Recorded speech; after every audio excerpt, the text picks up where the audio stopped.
Ladies and gentlemen, welcome to another edition of Cageside Live After the Bell. My name is Matthew Roth. I am joined, as always, with my better half, the handsomer one, the skinnier, younger Tony Schiavone.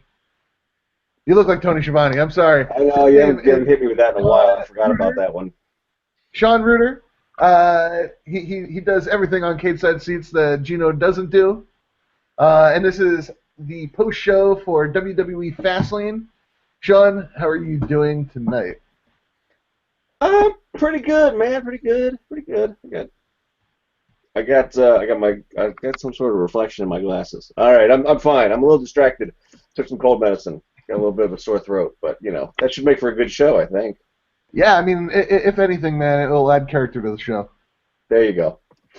Little hair of the dog. Yeah, exactly. Overall, we'll break down the matches as we always do. But Sean, just wanted to get your opinion first, because it seems like every single time that we do one of these for the WWE, like for the main roster, it's never good. And then whenever we do one for NXT, all we have is just like that was best night of wrestling ever. And I want to know, before we get into the matches, and we're going to get opinions on the matches, what did you think overall? Clearly, it's not going to compare to the NXT Rivals show, but did this disappoint you at all? It didn't, because I didn't have very high expectations, so it definitely didn't disappoint me. I would say, right now I'm feeling pretty good about it, because I think it started pretty rough. There was some good work in the middle section, but they haven't given us much of a reason to care about a lot of that stuff. And at the end, I thought both of those two matches delivered. So I was pleasantly surprised, I would say. It's not. I think, like we were talking about the last couple versions of these, the problem is in how they prepare. It's not just that the NXT shows have phenomenal in-ring, that they have great work rate in the matches. It's that they build to them differently. So, like, everything on that NXT show, I felt like that was paying something off. On this one, it took till the end, till they got to the matches where something was going to be paid off, and then those were really, I was into those. The stuff before that, not so much. So, I thought it was a good show. I wasn't expecting much, though, so. Yeah, it's weird when their pre-show doesn't actually feature a match. Like, yeah. That was a little bit weird to me. When you have the New Day on the roster, and I think it speaks volumes to how successful they're being viewed backstage, that they were nowhere to be seen tonight. Yeah, that's an hour is it's okay if you have a half an hour pre-show and you don't have a match. Right. And don't get me wrong, Miz and Heyman killed it in that segment. That was a great segment, and I would like to talk about that before we actually but yeah, an hour is a long time, and it's not just the New Day. I forget, there was one of the match previews, I was talking to some people in the comments over this weekend on Cageside. Fucking Luke Harper wasn't on this card. How does that guy not have a feud going on? Yeah, that's weird. That's a problem. Because Luke Harper's doing some of the best work right now. Send him out there against Big E for 10 minutes on the pre-show at least. Right. That would be a hell of a match. Hell of a match. Yeah. Why not? What happened to Jack Swagger? And, I know that majority of Cagesiders not a fan of Jack Swagger, but the stuff that he was doing with Rusev was amazing. He can work a match, and he's always fun to watch because you're worried he might, actually legitimately hurt somebody. Yeah, you're reintroducing Sheamus. Why not put him in a match? I don't know. It just seemed like everything. There's a lot of guys that were basically, I'm sorry, creative has nothing for you. Yeah. And I think that's the big complaint about why you had zero expectations of the show, or low expectations of the show, because for the most part, you could change this show's name from Fastlane to, sorry, creative has nothing for you. Yeah. And it's some stuff we threw together because we needed a pay-per-view before Mania. Right, exactly. Yeah. I don't know. I'm seeing in the comment thread that someone's looks Drew Nicholas is saying, "I'm sorry, everyone. This year's WrestleMania has nothing for me." I'm kind of with him on that, man. Just in the build to this show, it's not like there's nothing for WrestleMania that really interests me this year. Clearly, that's going to be something that we're going to discuss. But Sean, let's talk opening segment. It was The Miz and Paul Heyman. I'm a huge Miz fan. I think that he's doing the best work of his career right now with Damian Sandow, and he's really he's come into his own as a performer, and he's killing it. And this was tonight's segment. I think was the best that he's been ever in his WWE career. I have a hard time arguing with that. I've always liked the guy in a role. I mean, even going back to that we all shit on, and rightfully so, that he was that he has a WrestleMania win over Cena, and that he was ever in that spot. But even leading up to that, I mean, he was getting over with the same kind of character. Fans were into him, even like internet smart fans were into him, because this was his spot, and he's really good at this, being a smarmy heel, but he's not a main event smarmy heel. Right. So, but yeah, I think he's more confident in that now. He's got enough. The Hollywood wrinkle works really well for him. Yeah, he killed it tonight. I love the stuff where he's like managing the crowd the way like a kindergarten teacher would manage like unruly kids with the whole "when my hand goes up, be quiet." I mean, that stuff he was holding his own with Paul Heyman, which is saying something. Yeah, and I liked what he was doing with Sandow, how he was like talking to him like he's a puppy. Yep. Like that I think was the best thing, because that added a new wrinkle to the character, or like to their interactions, where for the most part leading up to this, it's always been like the crowd, like he does something and the crowd boos, and then Sandow does the same exact thing and the crowd cheers. Tonight was the first time that he was like, "You shut up. You sit in the corner. Don't you say a thing." He didn't even call him a stunt double. He said, "Now you're personal. Like you're my personal assistant." Like I'm liking where this is going. And what we've talked about before is how long can they go with this, because there needs to be a payoff. Well, what I'm already a little bit worried about is Mizdow kind of looks like a chump for just putting up with this. I mean, it was fine when he was getting to do the stunt double stuff. Right. But at some point, you don't want to wait too long before he snaps and slaps Miz or whatever, because why you don't want to cheer for somebody who's willing to just sit in the corner and turn his back and all that stuff. So I think it's good because before it felt like Miz was being overshadowed by Mizdow's shtick, and now they're sort of correcting that, so Miz is getting a lot of attention and getting praise for doing great work. Right. But they got to figure out when to pull the trigger on it. They have. I mean, like, and that's the thing is like they're in a point where they actually has to, like where they're almost in that past due date. Yeah. And I don't know, and I still am a little bit worried about what happens to Sandow Mizdow after this is over. I'm I guess I don't know if he goes back to doing like the guest impersonation of the week, the stuff that led up to this, maybe. I don't know. I'm concerned in that clearly, like Mizdow is a hot act right now, but so is the Miz. But they're a hot act when they're connected to each other, and I think that's going to be the issue, is that what happens to the Miz when he doesn't have that lackey to beat down.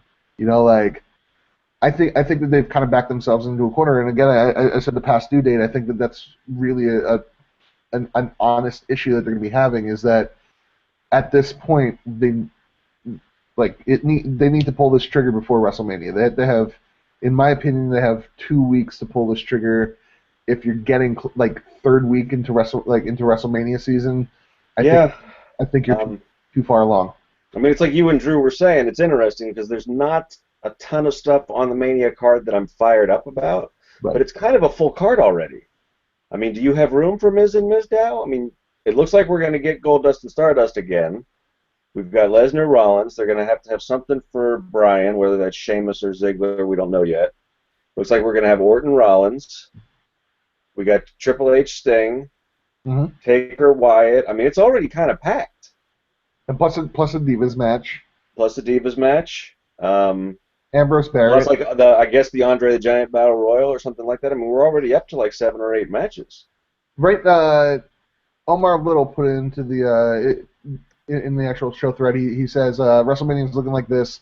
Reigns, Lesnar, Bryan, Ziggler, Taker, Wyatt, Triple H, Sting, Cena, Rusev, Paige, Nikki, Ambrose, Barrett, Rollins, Orton, the Dust Brothers tag titles match, and then you also need to have that Memorial Battle Royal. So, like, Yeah, that's. I don't think. I mean, I would be surprised on that list. I bet we're not even get. I don't think we're getting Ambrose, Bryant. Well, maybe we will because they left that.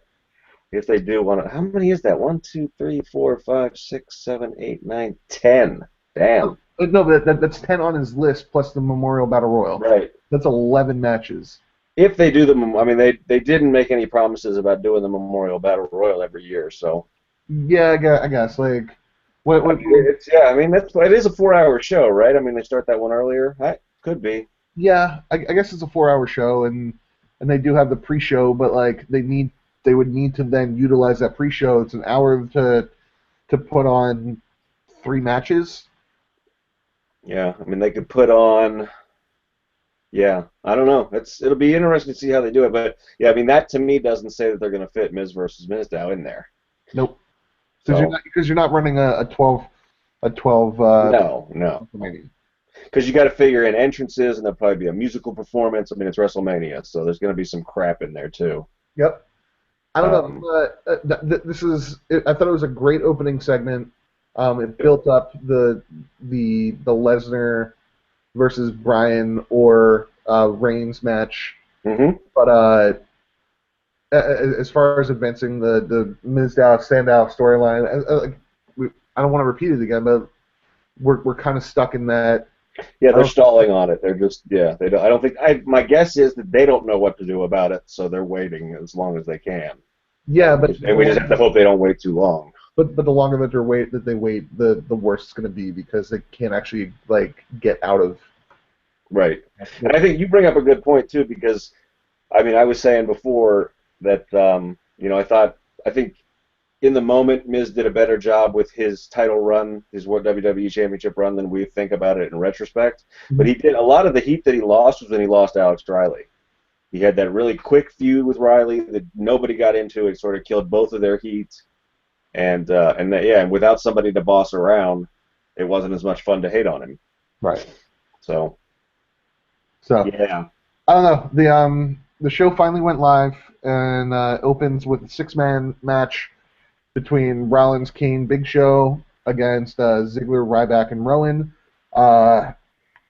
Big takeaway for me is that Eric Rowan has really come in to his own as a performer. Mm-hmm. Like he was really impressive. Ziggler, I thought, kind of got lost in the shuffle.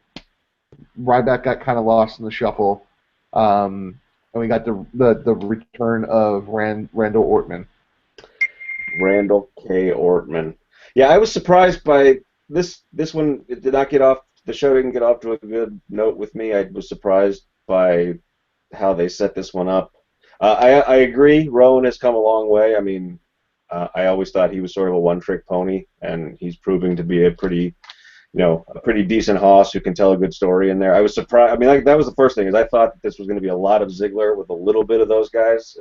I thought, I mean, the obvious way to lay this out to me would have been Ziggler as the face in peril with either Ryback or Rowan as the hot tag. Right.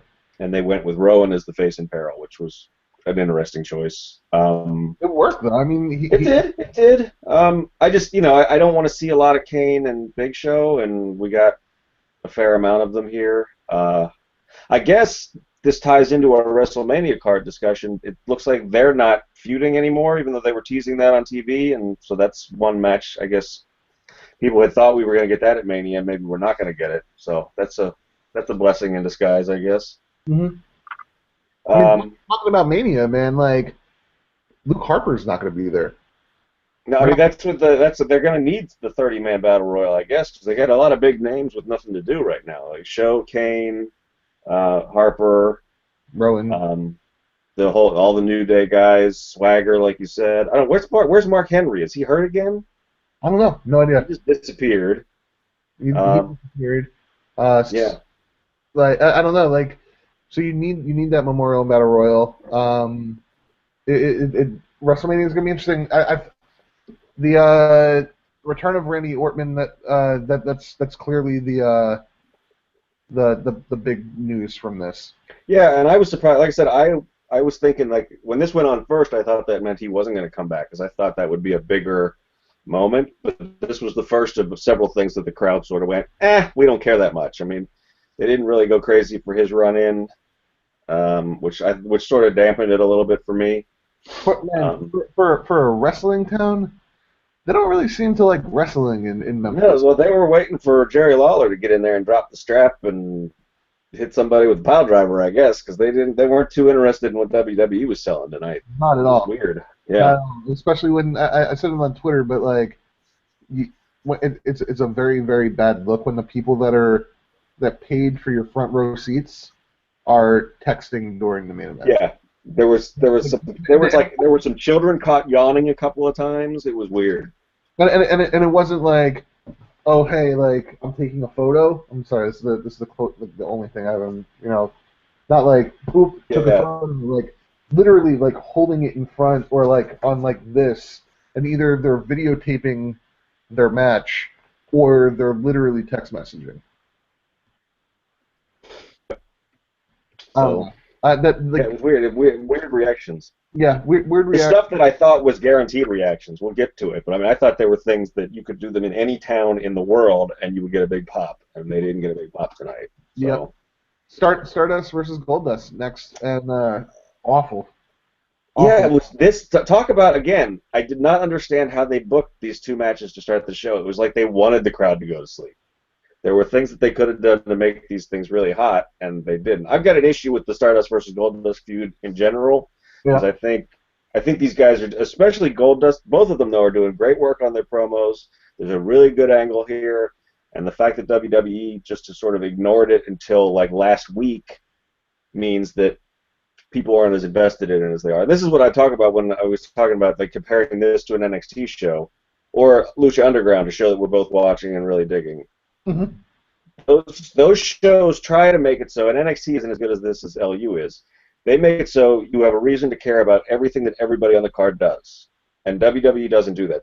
They remembered last week that this is supposed to be a hot feud, so they tried to like cram it in really quick, and maybe with time till Mania they'll be able to pull it off because the post-match promos were excellent too, but the match itself was, they set it up with that weird, with Dusty talking Goldust out of beating Stardust down, Yeah. and then they worked this really slow match where he won by roll-up or whatever.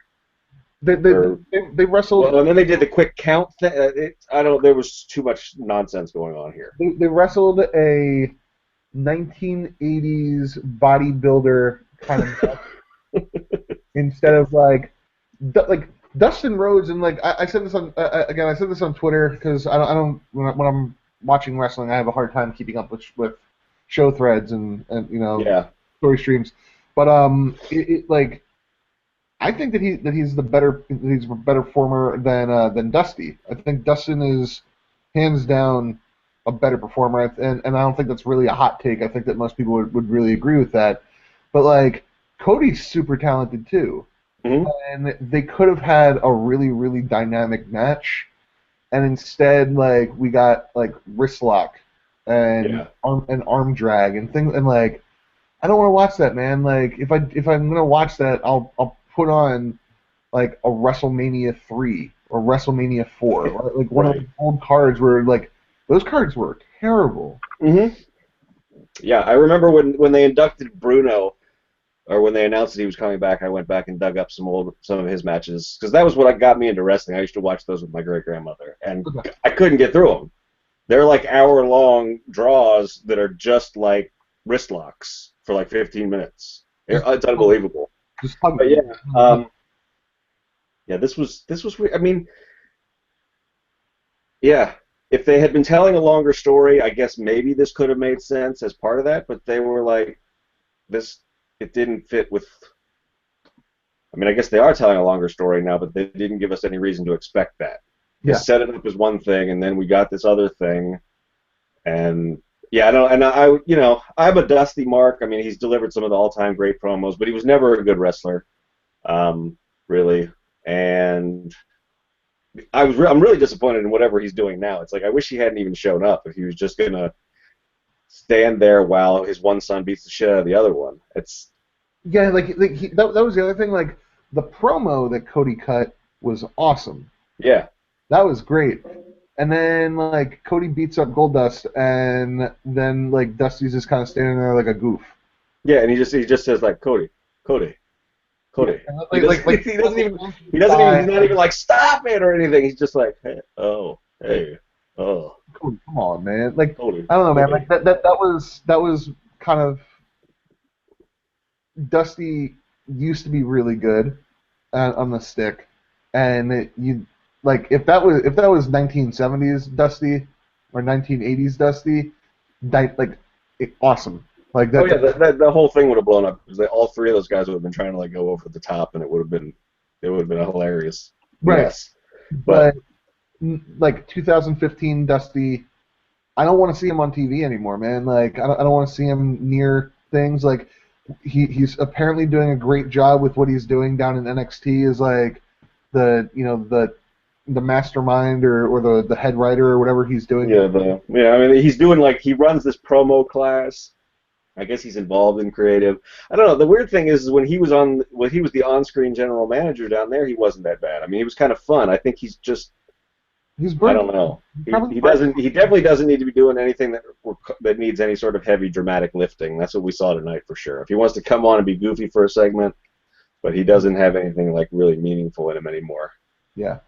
Let's see what was next. So the best part about this whole segment, the whole thing for me, was when Cody did the little back kick on Goldust as he walked away. I thought Dude, that was awesome. I love that whole that whole promo was great, but the little kick, and that's what I like about Cody is I feel like he has struggled to get over as a singles performer. I don't know if he ever will, but he goes all in on all of his gimmicks. I mean, the Dashing Cody Rhodes thing, the disfigured thing, he goes all in. It doesn't seem to connect with audiences for some reason, but I appreciate the commitment and the work he puts into him. We've actually talked about that. Like Cody, I think the big problem with him is that he's never had a consistent gimmick. They always they always change something, and so he never actually gets a chance to see if it gets over because no, it didn't get over. So we gotta do the next thing. Well, and I think part of the problem with him has been is that he's young. He's still young, but they've always been like, well, this didn't work. We'll try something else. There's plenty of time. Yeah. But now he's getting to where he doesn't. I mean, he's got to pick a gimmick, and it looks like it's going to be Stardust. I guess I don't think they would have debuted this new look with the no top with just the tights, no top, if he was going to be losing the gimmick. So, what are you going to do? Yeah. I don't. And the thing is, I don't mind the gimmick. I don't either. I mean, they need to put just like everything else, they need to put something behind it other than just Cody, which they've started to do with this feud. Like, this is why he snapped, is the pressures from his family and all this stuff. So that's good. I mean, and he can replace Goldust as the weird, creepy heel, since this is apparently Goldust's final feud. Okay. He goes backstage. And Dustin, if Dustin gets a backstage role, I'm really excited about that because he's one of those guys that he clearly has a creative mind for the business. Yeah. So, next match was the Usos versus. Are they really known as the Upper Cats, or is that a joke? I don't know what they're known as. The official WWE preview for this match still calls them Masters of the WWE Universe. Gino is insistent that he's going to get Brass Ring Club over. He calls them that every chance he gets. I've heard Swinging Cats. I've heard Upper Cats. I don't know. I call them Kid and Cesaro. I don't know what to call them. Okay. I think that this was a turning point for the night, but it was a temporary stopgap until the main event. Yeah. Tyson Kidd. There's so much that can be said about Tyson Kidd's revitalization of his career. He got injured and he was off screen for 2 years. And between it was a year and a half, yeah. But it felt like forever. Yeah. That is forever in wrestling. Mm-hmm. And between Total Divas and NXT, he was able to completely recreate himself into one of the most entertaining and enjoyable people on the roster. Yep, that's fair. And I think that it really that's what speaks volumes to what NXT brings to the table, where it can work, where a guy on the main roster just fails and he goes back, guy or girl, fails on the main roster and then goes back down, like, is given time to work, which is also why I'm kind of excited about Curtis Axel if they didn't completely just bail on that and he's actually given time. Like, Curtis Axel could, I think, he's still young enough that he can do the same thing as Tyson Kidd. We didn't see it with Titus O'Neil, but that's because Titus O'Neil is way too old at this point. They can't keep Titus down here for, a year. And Titus, the problem is Titus has some charisma, but he is a horrible worker, and I don't think they can teach that in the limited stints. I mean, I kind of feel like they've sort of already pulled the plug on Axel. I don't know. The big difference, the thing with Kidd was that they stuck with it. They put him down there. They gave him some feuds. It wasn't just a one-off deal.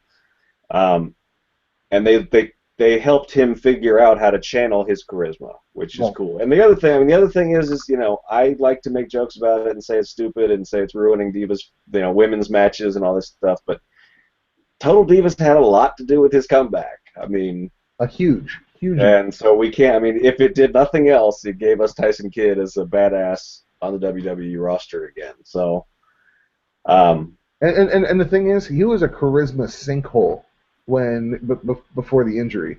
Oh yeah, he was not compelling at all, and that's probably partly because like Davey Boy Smith Jr. was kind of a charisma sinkhole too, but like. And maybe also because of that awful haircut, but Tyson Kidd, to me, he's the hero of this match, and he's not really because all four guys pulled their weight. Mm-hmm. But he's the hero because of what he's been able to do since, coming back from injury. Yeah, he's a great story, and it's he's got a really unique story. Someday I hope he writes an autobiography or something, because going back to being the last graduate of the dungeon and all that stuff, he's got a unique perspective on things that nobody else has, and this comeback has been pretty awesome to see. So yeah, this was just like the match itself. Gino made the comment on Twitter, every time a Usos match comes on, he doesn't want to watch it, and he ends up liking it, or something to that effect, which is true. They're another one. We say that every single show. Yeah. They've got no characters. I don't really like the characters I've seen from them. They're sort of, they're typical WWE dick faces backstage.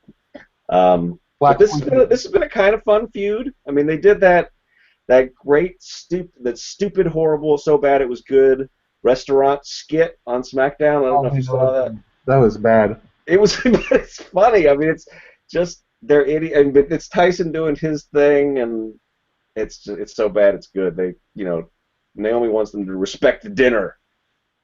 You gotta respect. I'm trying to respect this dinner. It's just ridiculous, but it was good. And I don't know what they're doing with Natty. I'd like her to go heel actually, and just have them be a badass power trio.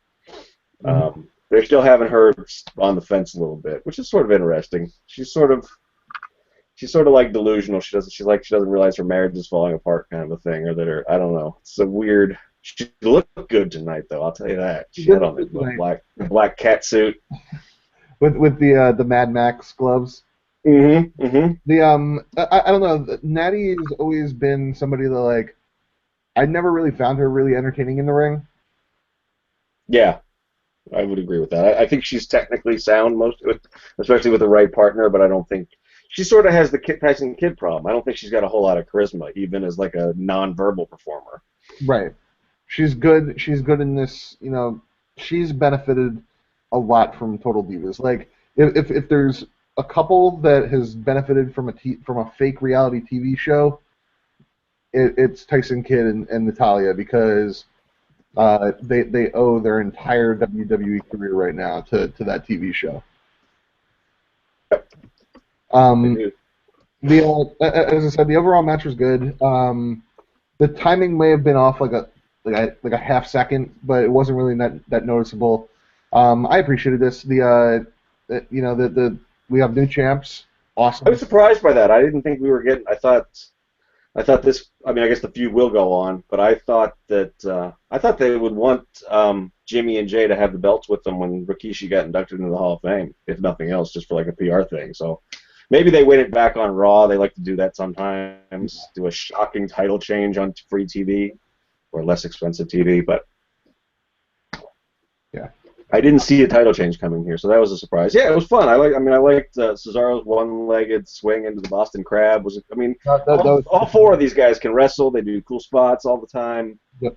I mean, this is what the tag division should be. Just build up to these matches so that this feels like a huge deal and not just like a match we just saw twice last week. Right.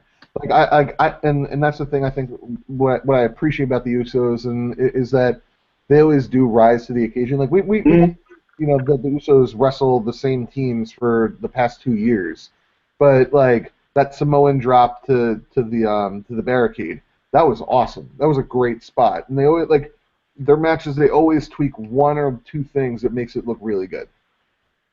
Yeah, they do. They mix it up. Yeah. And bring out the big spots. So. Yeah. I'm okay with them. I just think that they need a character. Yeah. Next up, Triple H comes out, 45-year-old man wearing a leather jacket, jeans, t-shirt, hands taped, like he's ready to fight. And he apologized to Ric Flair, but for shoving him down last week. But he's not going to apologize to Sting. He puts himself over, saying that he's a legend and he's not, and he's like the head warrior of the WWE and blah blah blah. And then we got to see live, and I think you said this on Twitter. We got to see the actual Legends contract negotiations go down inside the ring. I know this will probably get me fired if Gino's listening. I'm sure he's going to jump into the comments, tell me I'm a bad human being.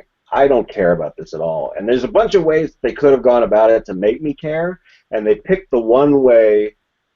If before I didn't have 2 fucks to give about this feud, they've taken away that last fuck. I don't have any fucks to give for this feud now. It's just I don't want it to be WCW versus WWE.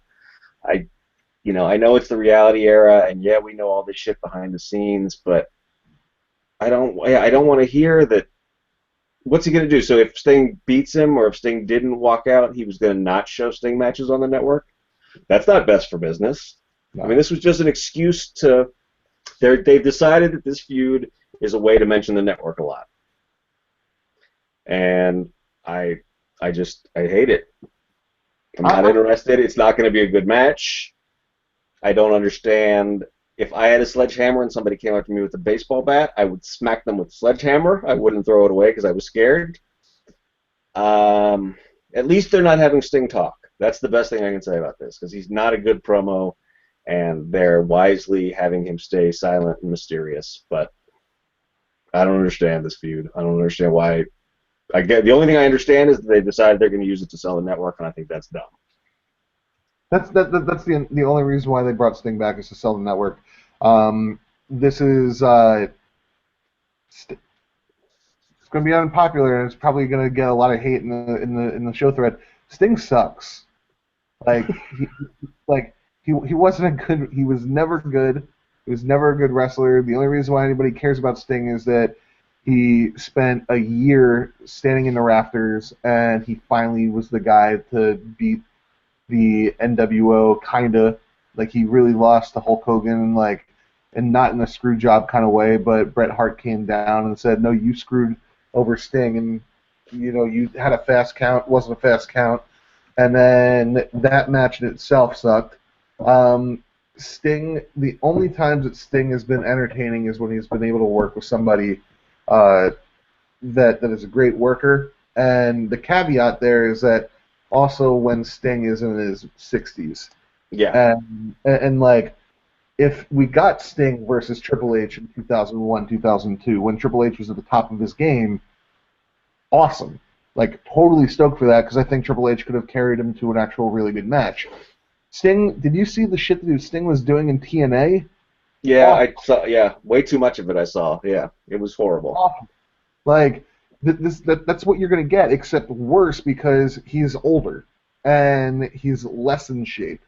And, like, yeah, maybe he's been training hard for this match. I doubt it. And, like, really, the way that they're booking this is that is Sting going to go over Triple H at WrestleMania? Like, I don't know. It's like Hulk Hogan talking about still, like, I have another title run in me. And it's like, bro, you're 92 years old. Like, stop. You're not like Hulk Hogan. Hulkamania does not exist anymore. You're an old man. You're literally at this point able to carry for the AARP. You're not champion anymore. And I don't want to see Sting wrestle because he was never good at wrestling. And while Triple H is able to carry a lot of people through a good match, it's not going to happen with Sting. Yeah, I mean, I hear the arguments from people, and I give them some credence. One, that, TNA will beat the life out of you, so he didn't have a whole lot of motivation to care, and that he's had a lot of time to get ready for this, so that he could be in better shape. He won't have to wrestle with the T-shirt over his top like he was doing the last couple of years in TNA, and that's fine. He's a charismatic performer. I don't hate him. I don't have as much of an emotional connection as like Gino does to him.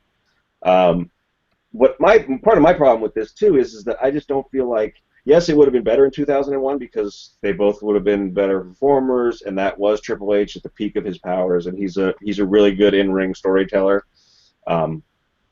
But that was never the feud. Like, at no point in like the 2000s was I sitting there going, you know who I want to see Sting face? It's Triple H. He would have been like 6th on my list, beneath Taker, Austin, Rock, way down there. And now they're trying to sell this like this was always this epic clash between these two guys. It's part of like rewriting history to make it have always been about Triple H, when that's not true. He's a good mind. He's a great storyteller, but he was never the guy. The way Sting was. Whether you like Sting or not, he was the guy. He was the babyface down there, way ahead of DDP and whoever else went up against the NWO. So to make it seem like this is like these are the top guys clashing is bullshit. It's revisionist history. Yeah. So. I mean, Triple H. What I'm saying is that back in 2001, at least that Triple H would have been able to carry him to a. I agree. No, I mean, like, Triple H back in 2001, like. It was Austin, Rock as like the 1 and 2, like, and back and forth 1 and 2. Taker, Big Show was up there, like Mick Foley was there, like Triple H is like number 6, 7. You know, like, that's. I mean, I understand it's the best that they've got right now, but it's fine. It's the last of the old guard, and. Yeah. We missed out on Taker Sting because Sting held out too long, so we never got that match, and that's the match that we all really deserve. Which is going to be weird because they're both going to be wrestling on this card, but not each other. Right. And if the argument is that they're going to wait till next year to do that, then they're just going to be a couple years older. I mean, another year older. So. That's true too. I mean, are we at the point where you're going to like? Do we just give up on that? Like, is that just like one of those matches that you just play out in video games? Well, if you want to see a good version of it, yeah, because if they do it next year, I don't know. I mean, they may be holding that out for Texas, that have Taker's retirement match in Texas, but I don't think I don't know. I don't know if he's going to want. He's not going to put Sting over on his way out.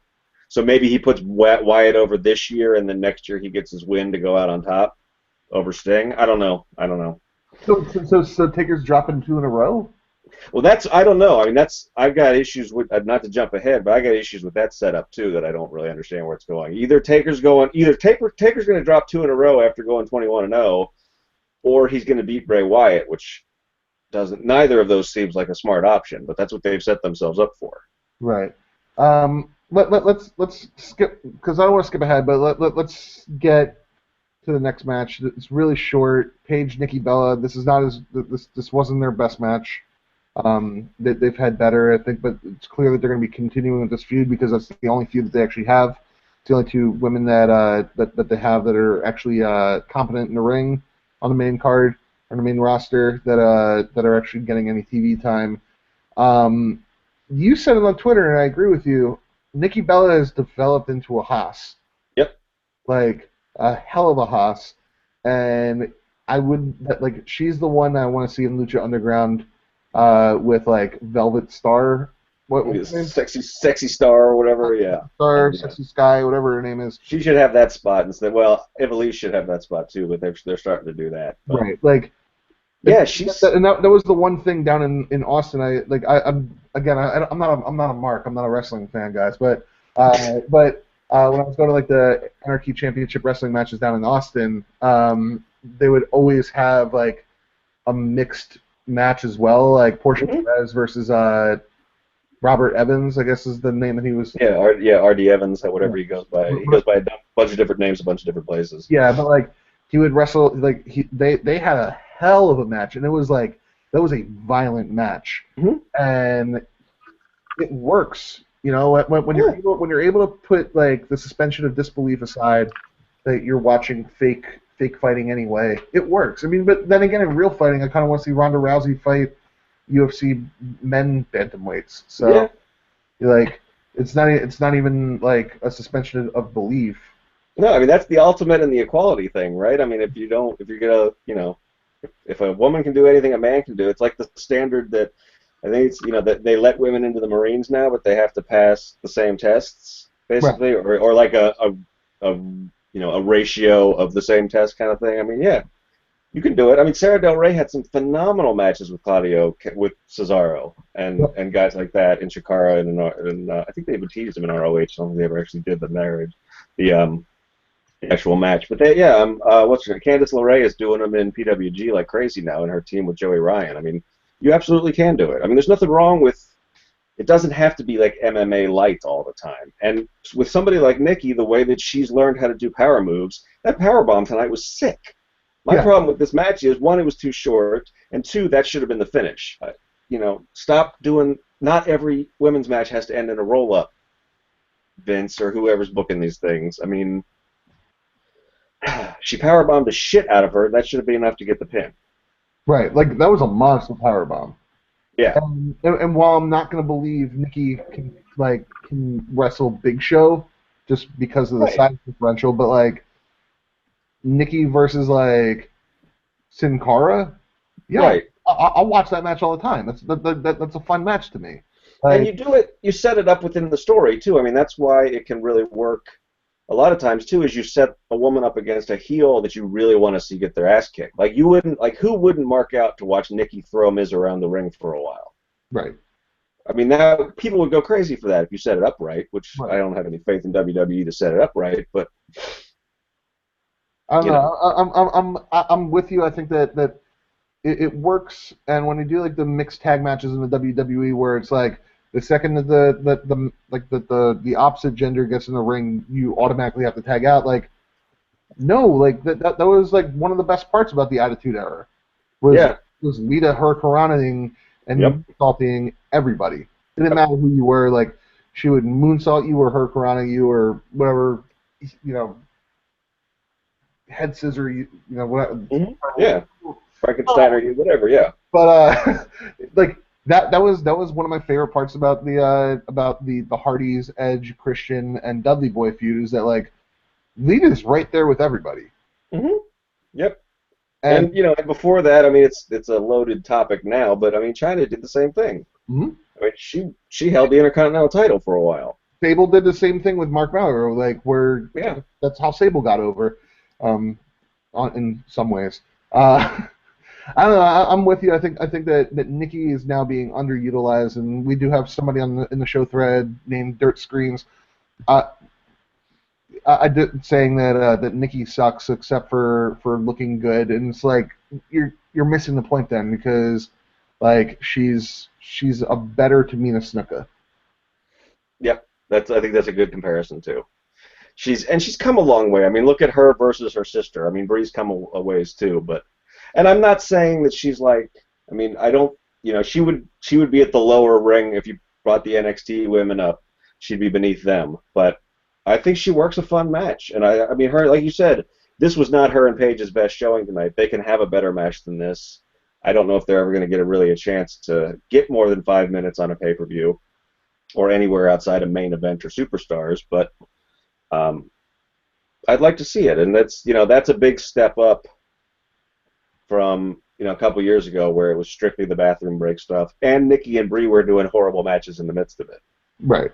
Also, Keith So. Harris, I see you in the show thread, disagreeing, saying that he doesn't want to see men beating on women, even if it's simulated.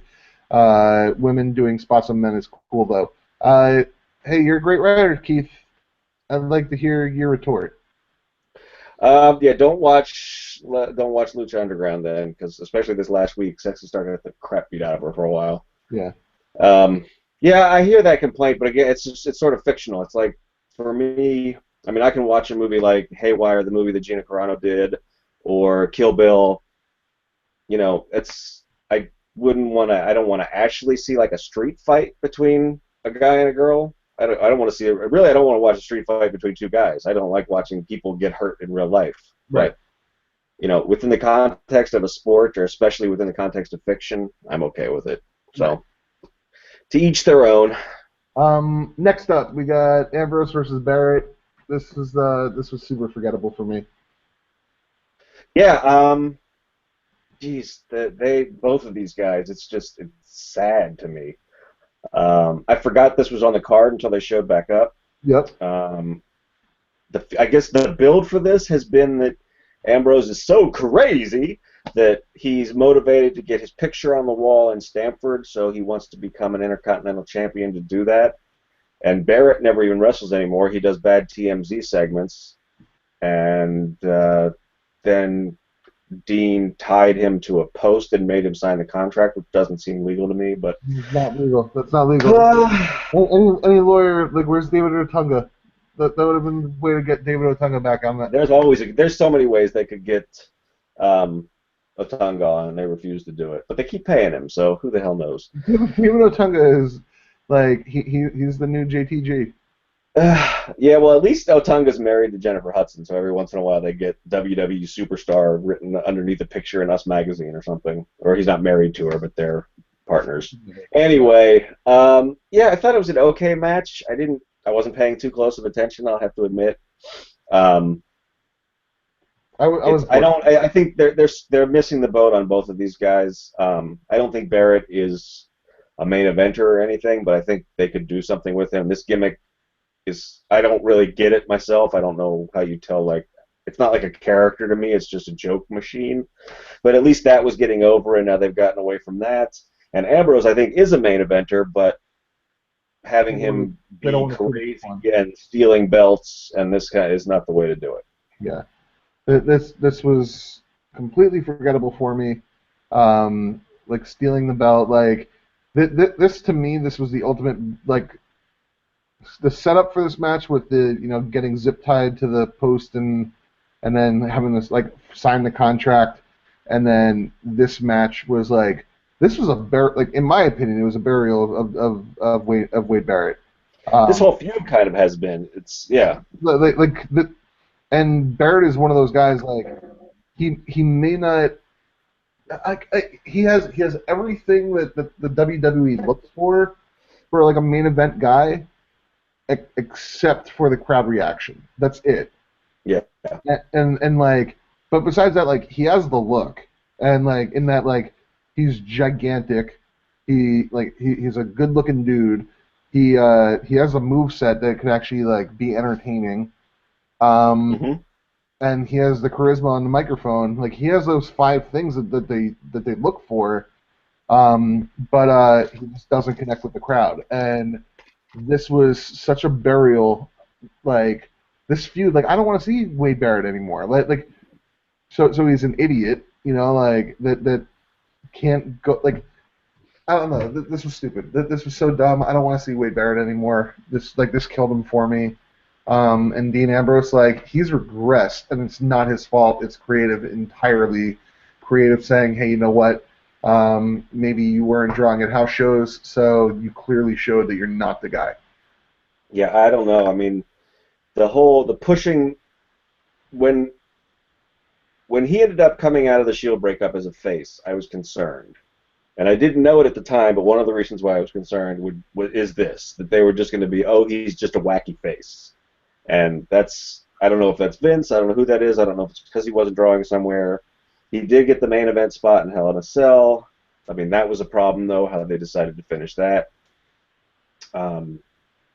Yeah, it's a shame because I think he's got. I mean, he could really be Brian Pillman, Roddy Piper, huge as a face or as a heel, and they're pissing it away right now. He's young. There's plenty of time, but this was a bad build. It was a badly booked match. I mean, I think somebody on Twitter said it. I don't know for a fact that it's true, but I think Ambrose is 0 in however many singles pay-per-view matches he's had. Like, he's never won a singles match on pay-per-view. So, why, again, wins and losses aren't the only thing, but they do matter. It sends a message about how you view a guy. And they repeatedly tell us that Ambrose is a comedy character. And that's stupid. Yeah, and I don't know what Barrett is. Barrett reminds me of Drew Galloway. There's a ton of potential there. If you book him right, he should at least be a valuable mid-card piece. But they don't book him right. He also gets the Cody Rhodes problem. They jerk him around, and then they wonder why he doesn't catch on. Yeah, I mean, like that's basically it. Is that it really is the WWE's problem, and I think it speaks more to the WWE versus the actual the talent. In that, like, they're so stop and go with these guys. Where, like, if you're not over immediately, like, you're dead in the water.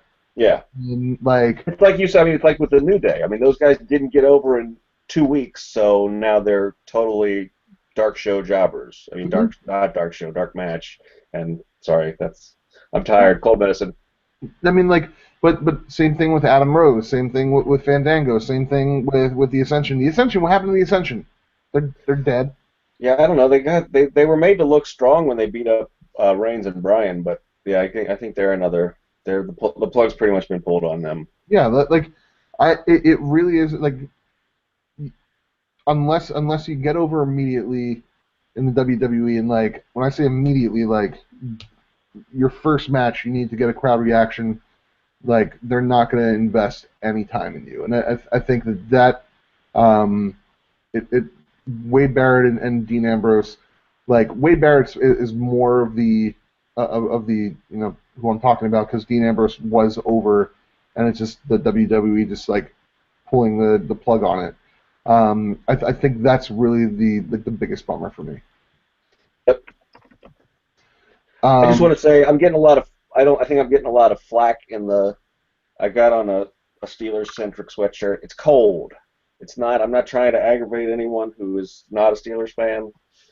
I can tell you underneath it I have on my Cesaro International Superpower shirt, but it's too cold for me to just wear that. So dude, it's freezing, and it's gonna deal with it. Literally freezing soon. Yeah, we got like a foot of snow yesterday. They were saying we were gonna get 2 inches, and we got hammered. Mm-hmm. It's old man winter is a bitch this year. It's been a fun winter, man. Yeah. Let's see. Next up, the Undertaker's back. Yeah. JK. Bray Wyatt, man. I'm completely over this character. He just babbles at this point. I like these promos, but I don't understand this feud at all. He's finally got a point. I mean, he's got a direction. He's going at Undertaker, but I don't think that's a good decision. I mean, I don't know why they did this when they put him with Cena last year. They've sort of booked themselves into this corner. They're gonna, like I said, the options are you're not gonna do a schmoz finish with the one match with Undertaker you have a year. So you're either gonna book Taker to lose 2 in a row, or you're gonna have him go over your hot young heel that's supposed to be replacing him. Which that's what this feud is all about. Bray's the new face of fear. Mm-hmm. At least they're finally getting him a heel reaction by having him go against Taker. But a loss isn't going to help him, so I don't know. There's no way to get that loss back. No, and another thing that I don't like about this is, and they can still address this because we haven't seen Taker yet, but promos aren't his skill either, so I'm not looking forward to him having a 10-minute promo explaining why he's not coming back to go after Lesnar to avenge his loss. I mean, that should be a big fucking deal to him if he's still going to be an ongoing character. They have to address why he's just not, why he doesn't care about that. And I don't know. It's bizarre. And the other thing is, on my laundry list of problems I have with this is, if he was gonna have a match with Bray, why not just do that last year? Right.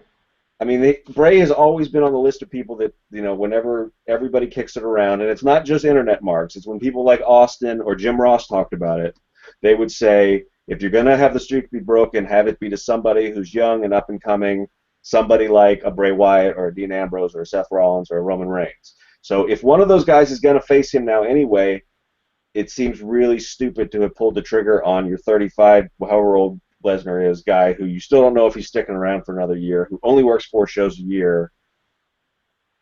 I mean, yeah, he's going to put Roman over now, but it's not the same. It's not. Beating him would have been impressive anyway if they would have built Lesnar up the way they built him up this year, beating Cena and all that stuff, even without the Taker win. Right.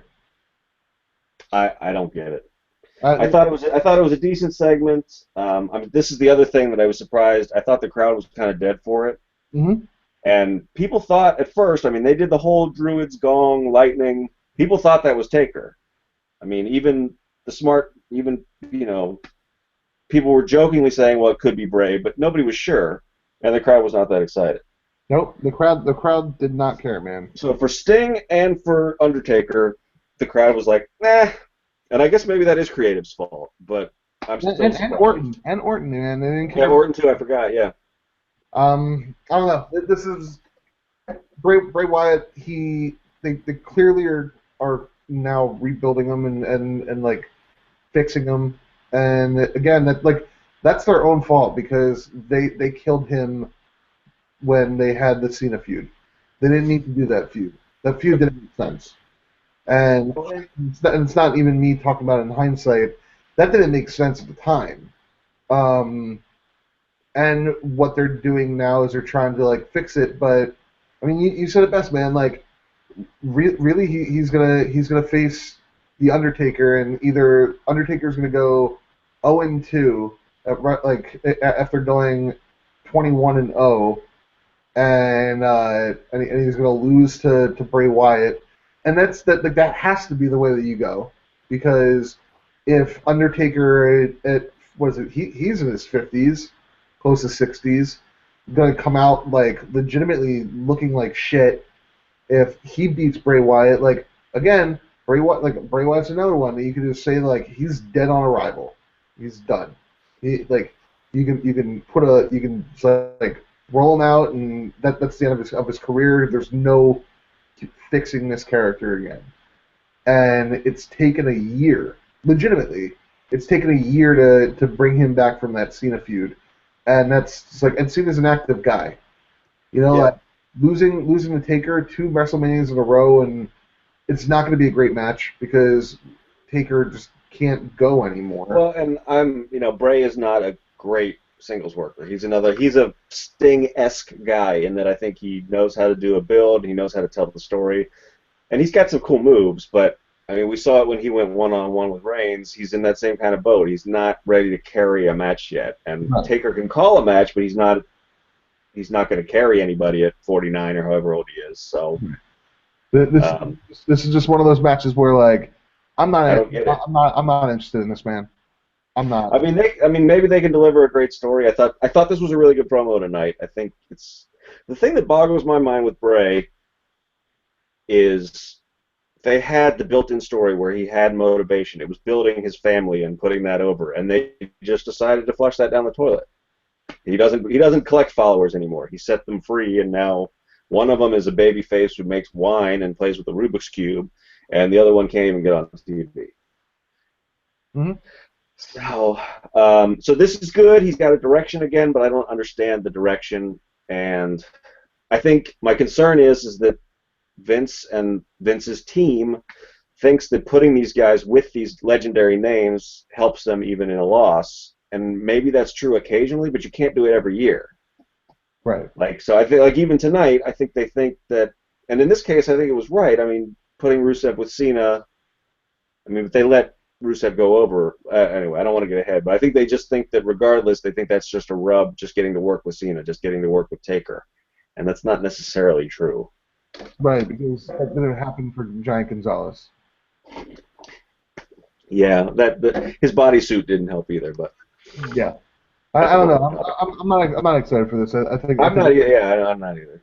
that's the big thing. It should have been last year if this is what they were going to do. If they wanted to build Wyatt up to a huge Mania match, which is what they were saying they were doing with Cena, they should have built him up for Taker and let him take in the streak, Right. or And let him lose to Taker and let him in a great match. right. And So instead we're getting Old Man Taker versus Bray Wyatt when he has Taker has nothing to offer Bray Wyatt at this point because he doesn't have that lot. He doesn't have the ability to you're the one who beat me. yeah, So I don't know. Next match. Let's skip ahead because it's getting late. I'm tired. You're tired. I hear you. It's that was Cena versus Rusev. Hmm. I didn't mind this match. I like this match a lot. I think at this point I was just getting really burnt out on the night, where it was hard for me to stay focused. And I think that's that's also with how they booked the night, where the night didn't start out strong. So you start out really really weakly, and then you're building towards the main and co-main event. I'm not that's way too much wrestling at this point. I like that they let Rusev go over. Cena not tapping was the correct call. Does nobody but jobbers taps to the accolade though. Everybody else gets passed out in it. I mean, even like Jack Swagger and Mark Henry. So that's I mean, that was not a big deal. No, but it's the right call. Yeah. Because Cena's not going to submit. I didn't like that it was a schmaz. That Lana had to come in and distract the referee, but that's whatever. I like this. I liked it. I think that Rusev, it was the right call. I'm happy that Cena was willing to put him over because that would have been really dumb if Cena's the one that takes away the win. That takes away that takes away the winning streak. The only way I think that you at this point with Rusev, if you don't want to just have him lose clean, but still get him away from that undefeated streak, and the same problem with Goldberg in WCW is that have him the stomps in the corner that happened with Ambrose and Bad News Barrett, and the referee calls a match, but he's so brutal, and so he takes a loss that way, or he doesn't release the accolade when somebody passes out and the referee reverses the decision. Something like that. That's the only way that you can, at this point with Rusev, that you can do it correctly and still move forward with his character as a killer. Yeah, I didn't mind the shenanigans with Lana, because I'm kind of in the Jim Ross camp where I think heel should do heelish shit sometimes, and they haven't pulled that off yet with Rusev. This is him clearly, I'm a bad guy, I will kick you in the balls, and that's fine. So I like the whole match. I mean, I think Cena shows up when he's got a reason to show up and when he's got somebody he's excited to work with, and so he brought his A game. Rusev is a great worker. He's got he's a really athletic big man. So yeah, I thought this was the right way to go about it. If I had a quibble with it, it would be that Cena still. He just had to fight off the referees and walk off under his own power. He was selling it more than he normally would, but sometimes part of me thinks that's I know he reads his criticisms, and Vince does too. So that's sort of like them going, see, yeah, we're still gonna walk it off, but yeah. But no, I like this match a lot. I wasn't expecting to. I didn't know which Cena we were gonna get, and I didn't know how they were going to book it. But that was kind of cool. I mean, I found myself, every once in a while with Cena, what we all think is true about him, what we, the internet fans or whatever, think is true about him, works in our favor because because when he had Rusev in the STF, I'm like, oh my God, are they going to have Rusev tap? And my brain actually thought that was a possibility. So I was dramatically drawn into the match more than I would have been. So I thought this was good. Yeah, and I guess we're getting it again. So yeah, and that's probably where we got the Rusev loss. Yeah, I mean, at some point he's got to lose. They have this problem every time they do one of these, undefeated streaks, and he's lost by DQ and count out and things like that. So, but he hasn't been submitted or pinned. So he's been thrown over the top rope a lot in those kind of matches. So I mean, this is the case where if he gets, like tonight, he looked really strong. If he looks strong in the build up to it, even if he does get pinned at Mania to, you know, the guy who's been on top of the company for 12 years, that's where working with Cena and a loss to Cena might help him in the long run. But they can't then follow that up with more losses to Cena. They need to, like, move him off and let him get some wins over some other people and come back at it. Right. Because the thing that really killed Wyatt, too, it was the losses to Cena in the feud, but then it was that when they, in the summer when they booked it, that 3-on-1 match with the whole family against Cena and he beat them. That was like the, oh, fuck, you don't care about these guys. Right. That's the one where I was thinking of, is that, like, Yeah. at that point, basically, like, whatever. I don't, like, you don't give a shit, I don't give a shit. Exactly. So, but I thought this was a good match. This, like we said at the open, I mean, this was something that I was expecting to be okay, but not great, and I thought it was really good. So. The yeah, you summed it up. As far as WrestleMania goes, Cena's probably going to go over. Yep. And it depends on what they do after Mania. Yeah. Final match of the night: Roman Reigns versus Daniel Bryan. Roman Reigns hits the spear and gets the pin, and he is going to WrestleMania. And this was a great match. Daniel Bryan definitely was the one calling the match. He was definitely probably the one that laid it out. But he got a great match out of Roman Reigns. Legitimately, like a great match. Mm-hmm. Yeah, I thought. Yeah, Roman answered the call. I mean, if this was about both in kayfabe and in the real world, this was about Reigns proving that he deserves that shot at Mania, and I think he did that clearly. I'm not ready to say that all of the criticisms of him were wrong, because I do think he's still a little green, and if I had the book, which will never happen, but if I was booking it, I would be building toward his WrestleMania win next year. I'd have him win like an Intercontinental Championship and have him have a strong run with that, blah, blah, blah, but that's not the case. But, yeah, I mean, he got in the ring with one of the best workers in the world and hung with him. So I still have concerns about whether or not he's going to be able to do that with Lesnar, because Lesnar is not somebody who's known as a ring general himself. Right. He's a really talented athlete who can go through something when he's got somebody calling it for him. So I still have concerns, but they got 5 weeks to get ready for it and work with both of them. So right, hopefully it should be all right. That's the big concern, is that it would have worked out if it's a triple threat match and Daniel Bryan's in there and he's basically like, okay, this is next. Like, right. Do this next. But Lesnar, like the matches that Lesnar had with Cena, it's just, you know, German suplex over and over again. There's not a match to call. And the match that he had with Cena and Seth Rollins, like Cena and Seth Rollins can both call a match at this point.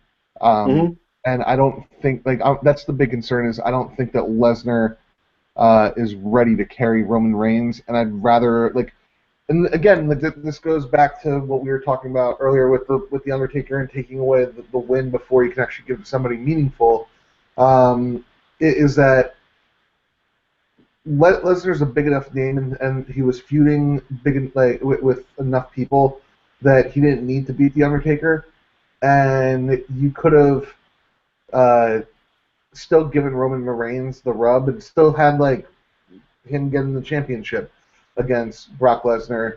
But the problem is that Lesnar, again, you said it, no idea if he's there after WrestleMania at all. I don't know, man. I'm not stoked for WrestleMania with the Roman Reigns and Brock Lesnar match, but tonight I am a Roman Reigns fan. He held his own with Daniel Bryan. Clearly, it was Daniel Bryan doing all the big stuff, but Roman stood there with him.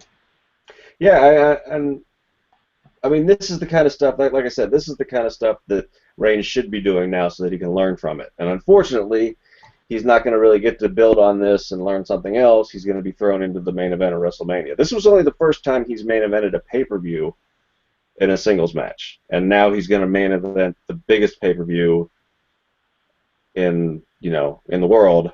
Right. And it's, the thing that'll make it really interesting is, the rumors are about 50-50 split now on whether or not Lesnar's going to come back or go back to UFC. And we'll see if the news of which way he's going to go leaks out before Mania. That'll probably tell us a lot about the outcome of the match. But if it doesn't, we're not going to know. I mean, it's possible that Lesnar beats him, either cleanly or by some sort of Heyman-influenced way or something. I mean, so this could go on for a while, and that might help in the booking. I don't know. I'm willing to give it the benefit of the doubt and see what happens. I'm going to be watching anyway, so I'll hope for the best. But yeah, I mean, as usual, there's a lot of things that entertain me, and it's mostly driven by the performers, and then the stuff that lets me down is the creative decisions. Right. And that's the story of tonight, and that's the story for me heading into Mania. The Daniel Bryan, you better kick Lesnar's ass. That was great. The handshake at the end. I marked out for that. I love Daniel Bryan, and I thought that was really well done. That was really well done. Now we know what happens with Lesnar. The problem is that we keep going back to it, is the Daniel Bryan, who does he work with at Mania? Seth Rollins is clearly going to be working with Orton, but Daniel Bryan work with the returning Sheamus, and he's going to lose to Sheamus, or does he face Dolph Ziggler in one of those let's just steal the show kind of really fun matches? Yeah, I don't know. I mean, I think he and Sheamus could have a really fun match, and they do have a history. I mean, it's not just the 18 seconds match. They feuded over, I think it was the U.S. title, when Bryan was just coming up. So I think that could be fun. It's disappointing that a guy like Bryan isn't going to be, Mania should be paying off long feuds. It worked out that way last year, whether it was on purpose or they sort of backed into it. But they had been telling this year-long story of Daniel Bryan not getting respect from the Authority, and at Mania he won their respect, or at least, whatever. And it doesn't feel like we're getting that this year. It feels like, and part of that's due to injury. They didn't know when Reigns was going to be back. They didn't know when Bryan was going to be back. But yeah, it sucks that their most talented guy and the guy that they put over in a huge way at last WrestleMania through a bunch of factors is going to have a slap-together feud that gets built over 4 weeks for Mania. So I kind of would prefer it to be Sheamus, because I think there's more of a story there. I think Sheamus needs to be a heel, and they could make that a fun feud for even past Mania, whereas I think Ziggler is sort of just like an indie show dream match kind of a thing, which can be a lot of fun, but that's what I have indie show dream matches for, is that thing. I can pull up a PWG match and watch, Christopher Daniels versus somebody and with no build. Right, it'll be super fun. Yeah, but for WrestleMania I expect more. But yeah, I think it's one of those two. He's either getting Ziggler or he's getting Sheamus. So it is what it is. Final thing on the night that I want to talk about, and it's not that much time. Corey Graves got finally the big call up onto the main roster to in that booth, and dude, I'm loving Corey Graves in this role. I think that he is better than everybody else in that booth besides Renee Young. Yeah, he does great on the pre-show, and I mean, I think he's still learning how to do the color commentary role during matches. He's had some good nights and some bad nights in NXT. I didn't think he did great at TakeOver, but he wasn't horrible. I mean, he's definitely I would rather have had him in there than Jerry Lawler tonight, but he's really good on the panels. And I thought he worked. I thought he had good repartee with Booker T tonight. Yeah, he's great. He's kind of a revelation in this role. Because the funny thing is, we talked about this before, I didn't think he was that good of a promo when he was a wrestler. But put him in this role, and he just comes across as confident and natural. He's funny without trying to be. Yeah, they could do a lot worse than to have him and Renee Young as the talk show voices of WWE for the next 40 years. Yeah, I think that's what they're booking, what they're building towards, is that's going to be the future. Monday Night Raw booth is going to be Corey Graves and Renee Young, and when that actually happens, I'm going to be really excited. And put Michael Cole in there as the third, because Michael Cole needs to be there as they're invested in him at this point. But Michael. Yeah, imagine if they could just get somebody who actually called moves, like that the guy in NXT that does it. What's his name? Rich Brennan or whatever. Yeah. I mean, that's what they need. Is they need the Joey Styles guy who can get excited but actually call moves, and that's Cole. Cole's never quite sure when to get excited, and he never calls moves. So. And nobody calls moves. Anyway, Yeah, man, true. I'm tired. I know you. Yep, yeah, I got to go write a Raw preview too. So. All right. And this is, hey man, we've done like 3 of these in a month. We're on fire. Dude, you know what? We should be demanding from Gino that we get paid for this. Yeah, I'm working on a raise right now, and I'm not getting anywhere. So, I, oh, now I'm shooting a Triple H angle. I'm putting my negotiations on air. I should be negotiating with Gino because I'm giving him free content and Yeah, you got to get some hot dogs or something out of it. yeah, at least hot dogs are like. There you go. Hey, you should buy you a beer. I know he's straight edge or whatever, but come on. Anyway, man. All right. It was a great show. You Thank know you. what it is, people. Bye. Deal with it. Believe that.